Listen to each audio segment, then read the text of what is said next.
Okay, we have a couple of function transformations here. We have two transformations. So we have original function.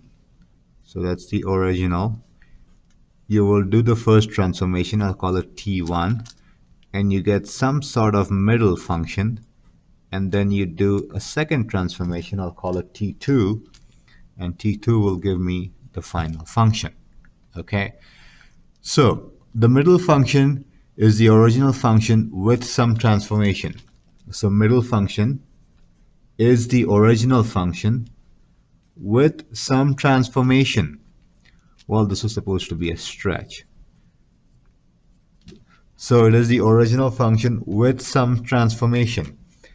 And so for a stretch of a factor 2, we modify the x. Okay, we modify the x.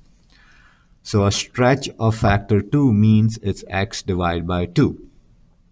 So now that I know what the transformation is, well, if f of x is square root of x, f of x divided by 2 is square root of x divided by 2, right? You just replace this x with whatever is in here. So what is in here? X divided by 2.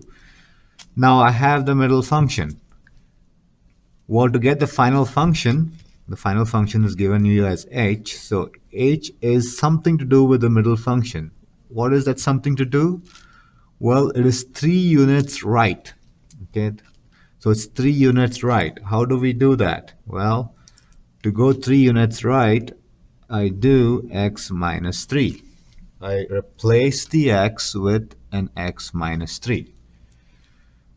So that's how I will do the transformation. And so my final function is I will replace x with x minus 3. Wherever I see x, I'm going to replace it with x minus 3. Notice the whole thing is under the radical and the whole thing is divided by 2 in there. That's how you will do transformations.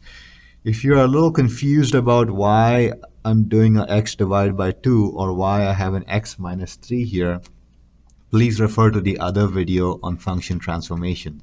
I try to explain why the x coordinate is affected and why sometimes it is not. So I hope you will watch the other video and contact me if you have any questions.